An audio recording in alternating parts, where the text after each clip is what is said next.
사무엘하 4장도 3장에 이어서 다윗이 그 나라를 세워가는 데 있어서 하나님께서 어떻게 역사하시는지를 보여주고 있습니다.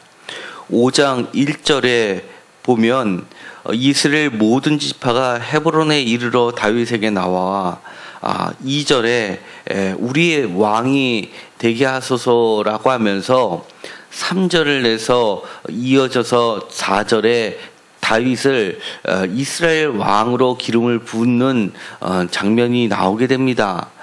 이 5장 5절까지 이르는 마지막 단락을 이루기 전에 4장이 소개가 되고 있는 겁니다.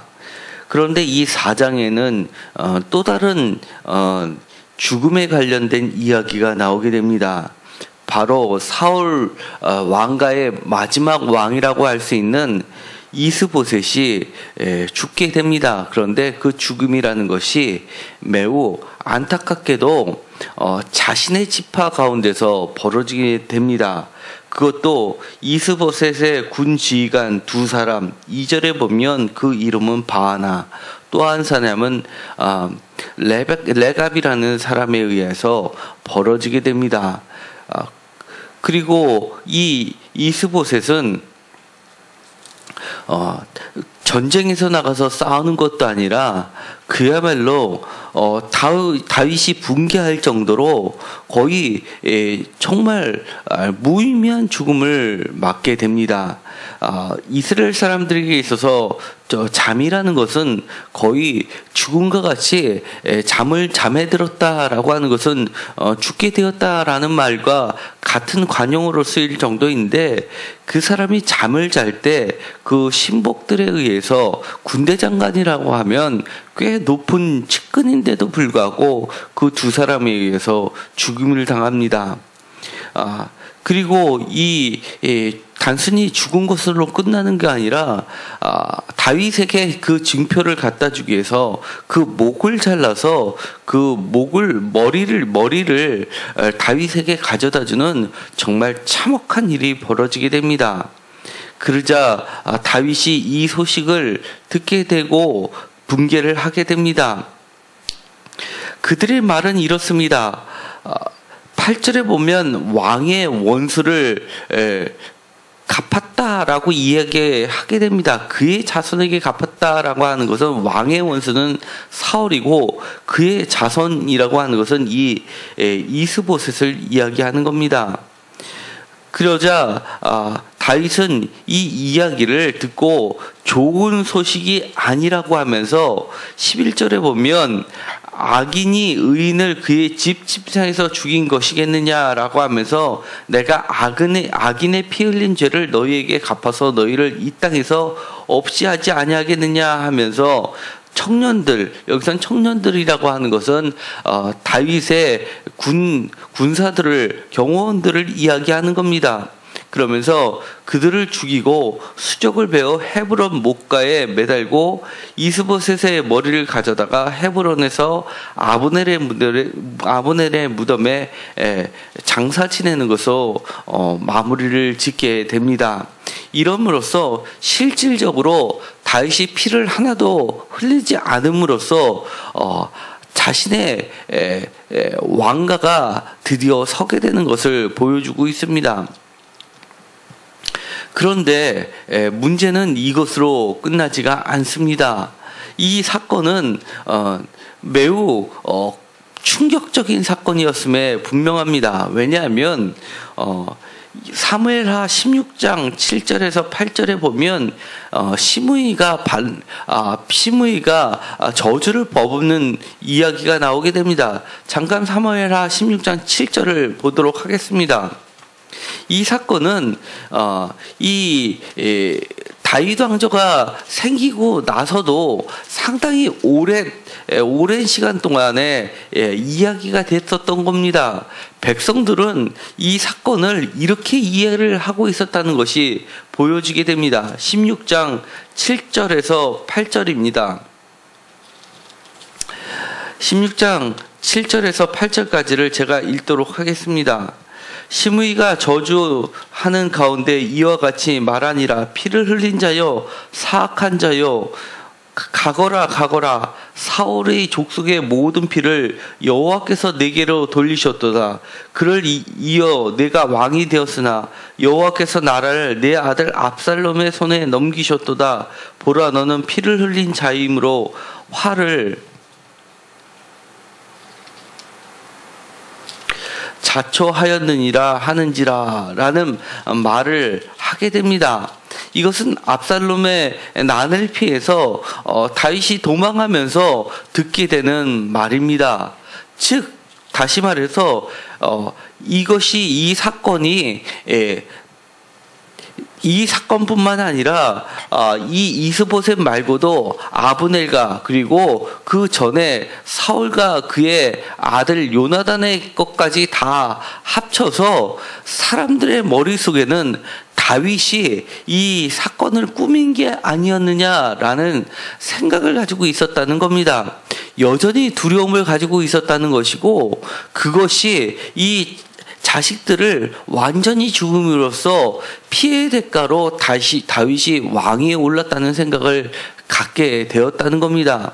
그래서 이 4장은 3장과 함께 이것이 다윗의 피로 피해의 대가로 이룬 것이 아니라는 것을 변증하는 문서이기도 합니다. 이 이야기는 매우 중요한 겁니다. 이 이야기를 읽을 때, 이 성경 말씀을 읽을 때 우리가 잘못 읽으면 안 되는 두 가지의 관점이 있습니다. 끊임없이 1장과 2장과 3장 사울과 요나단과 아브넬과 그리고 이스보셋의 죽음에 대해서 사실은 다윗은 무지하다라는 것을 이야기를 하고 있습니다. 그렇기 때문에 이 본문을 읽으면서 다윗은 정말 의인이었다라고 읽는 것도 경계를 해야 된다는 겁니다. 순진한 발상으로 이 말씀을 읽어서는 안 된다는 것을 경고하고 있습니다. 왜냐하면 이 뒤에 있는 시므이가 한 그 말을 통해서 우리는 이 본문을 읽을 때 이 국가라는 것 그리고 권력이라는 것 자체가 이런 피라는 살색이라는 폭력을 가지고 있다는 것을 함께 읽어 나가야 된다는 것을 보여주고 있는 겁니다. 이 다윗이 직접적으로 관여를 하지 않았던 간에 이 세상이란 나라는 이 폭력이 존재하고 있고, 이 권력 주변에는 이 폭력이라는 것이 항상 붙어 있을 수밖에 없고, 권력이 새롭게 생성한다는 것은 이 폭력 가운데서 생겨날 수밖에 없는 태생적인 원리를 가지고 있다는 것을 보여준다는 겁니다. 그렇기 때문에 이 하나님의 나라는 이 폭력 가운데서 이 폭력이란 세상에 대항해서 하나님의 나라를 하나님의 선물로 주고 계시다는 것을 반드시 읽을 줄 알아야 된다는 겁니다. 또 한 가지는 이 하나님의 나라를 다윗에게 선물로 주시면서 이 땅에 심어진 하나님의 나라는 정말 의로운 나라, 깨끗한 나라가 사람에 의해서 형성된다라고 보아서는 안 된다는 겁니다. 하나님의 나라는 이 폭력 가운데서 어떻게 접근하고 있는지를 우리에게 가르쳐주는 본문이 되고 있음을 보여줍니다. 이 다윗은 이들을 처분하는 데 있어서 왕으로서의 자질을 심판을 받고 있는 겁니다. 첫 번째도 그랬듯이 두 번째도 그랬듯이 아브넬에게도 사울과 요나단의 죽음을 앞에 다윗이 취한 행동, 그리고 아브넬 앞에서 취한 행동, 그리고 마지막으로 이 이스보셋 앞에서 취한 행동들은 폭력에 대해서 용납하지 않는 다윗의 모습을 보여주면서 어느 정도는 왕으로서 하나님의 대리자로서 하나님의 나라를 치리하는데 어느 정도 합격선은 넘은 것처럼 보입니다. 그러나 좀 전에 말씀드렸던 것처럼 100점이 아니라는 것을 말하고 있습니다. 왜냐하면 그가 또 다른 폭력을 낳고 있다는 것을 보여주고 있습니다. 이 처분하는 그 강도가 점점점 세지고 있습니다. 이제는 그들을 죽이는 것까지 넘어서서 모세오경에서 금지하고 있는 수족을 헤브론 목가에 매달고라고 되어 있으면서 정말 잔인한 모습을 보여주고 있습니다. 그리고 나서는 겨우 합격선을 넘었지만 정말 하나님이 원하시지 않는 방법까지도 취하고 있다는 것을 보고 있습니다. 수족을 베어서 목가에 매다는 것, 이 매다는 것 자체는 매우 끔찍한 것인데도 불구하고 다윗은 폭력으로 맞서고 있습니다. 겉으로는 정의를 외친다고 하면서 이 피 흘리는 것을 하나님의 나라를 이루는데 사용하고 있습니다. 더 끔찍한 폭력을 통해서 폭력을 막고자 하는 것에는 다윗에 숨겨진 그런 자신의 지위를 공고히 하고자 하는 또 다른 권력의 탐욕의 씨앗을 보게 됩니다. 결국은 이 다윗은 나중에는 자신의 충신의 아내를 뺏으면서 그를 죽이는 또 다른 숨겨진 폭력을 교묘하게 만들어가고 있는 출발이 되고 있다는 것도 사무엘 하에 기자는 놓치지 않고 보여주고 있습니다. 그렇기 때문에 하나님의 나라라는 것은 언제나 폭력 가운데서 하나님께서 어떻게 폭력을 잠재우시기 위해서 평화를 이루기 위해서 나라를 설립하시고 그것의 진정한 왕을 예수 그리스도를 통해서 보여주고 계신지를 적나라하게 드러내고 있습니다. 예수 그리스도도 그 폭력 앞에서 그만 매달리고 말았습니다. 그러나 예수님께서는 폭력 앞에서 폭력으로 대응하신 것이 아니라 그 폭력을 영원히 잠재우시기 위해서 무참하게 살해되는 것으로 끝나버리십니다. 그럼에도 불구하고 하나님께서는 그를 살리시면서 영원한 메시아로서 하나님의 나라를 완성시키시는 모습을 보이게 되는 겁니다. 결국은 이 하나님께서 세우시고자 하는 나라는 겨우 은혜로서 선물로서 출발을 했지만 그러나 이 나라도 영원히 가지 못했습니다. 다윗은 철저하게 자신이 끝까지 자신의 감춰진 욕망들 그리고 폭력과 함께 하고자 하는 그 권력의 욕심을 그럴싸하게 포장을 끊임없이 해갑니다. 그러면서 솔로몬에게는 죽이라고 유언을 남기면서 다음 세대에게 넘기게 됩니다. 여기서 또 마찬가지로 사울 왕의 무덤 앞에서 노래를 부르면서 이렇게 사람들에게 그럴싸하게 보입니다.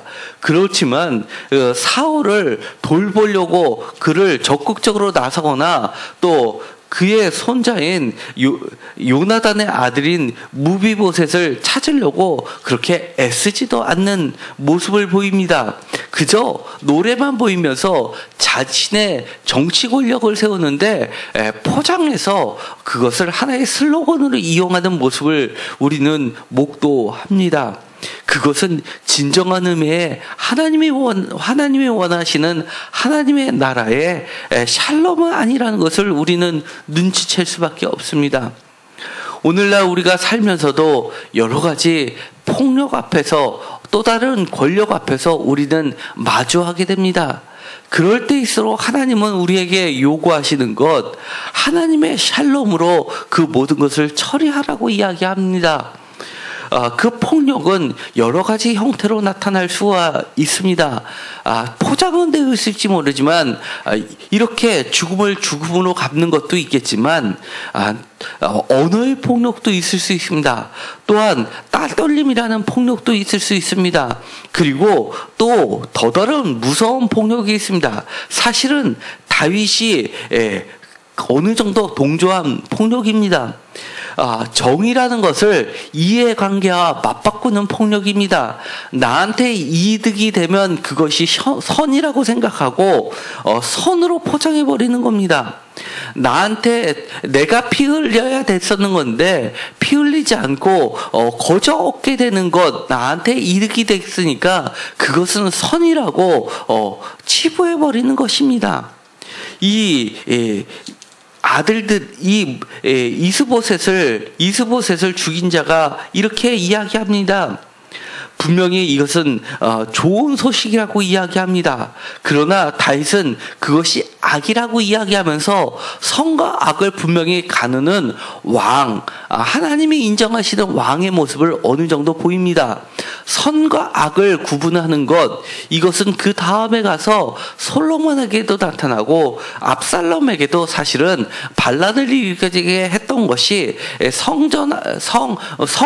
성문 앞에서 다윗을 찾아오는 사람들 앞에서 판단을 하면서 재판장의 모습으로 그들을 위로하는 모습을 보게 됩니다. 이처럼 왕의 모습은 선악을 판단하는 자의 모습입니다.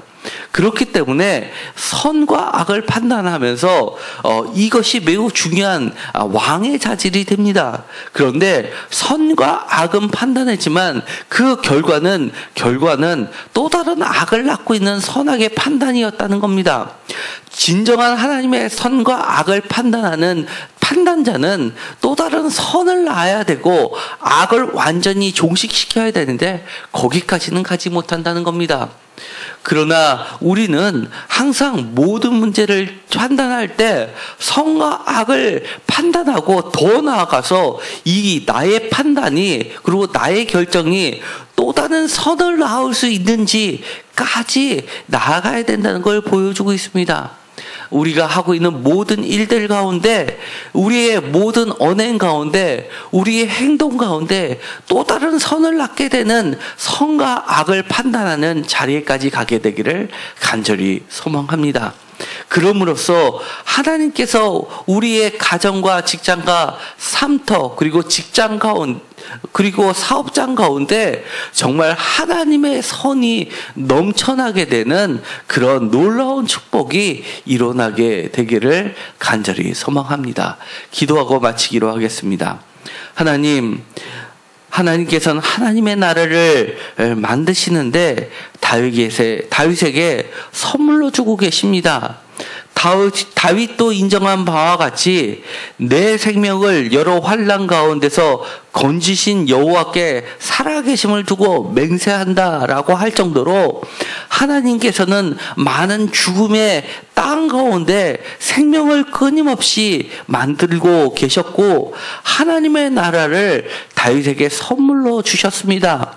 다윗은 아무런 피를 직접 흘리지도 아니하였음에도 불구하고 하나님의 나라를 다윗에게 거저 선물로 주시는 것을 보게 됩니다. 그럼에도 불구하고 다윗은 그 악을 대항하여 선을 세우는 데 있어서 또 다른 악을 가지고 선을 세우고 있다고 생각하고 있습니다. 혹시 우리 가운데 정말 더 끔찍한 악으로서 그 선을 세워가고 있지 않나 돌아볼 수 있게 하여 주시옵시고, 선과 악을 판단하는데 더 나아가 나의 판단이 더 큰 선을 만드는 판단이 되게 하여 주옵소서. 하나님의 나라는 하나님의 샬롬을 이루는 진정한 평화의 나라가 되게 하여 주시옵시고, 우리의 사업장 가운데서도 우리의 직장 가운데서도 악이 선으로 무너지는 그런 귀한 사역들이 이루어지게 하여 주옵소서. 예수 그리스도의 이름으로 기도드렸습니다. 아멘.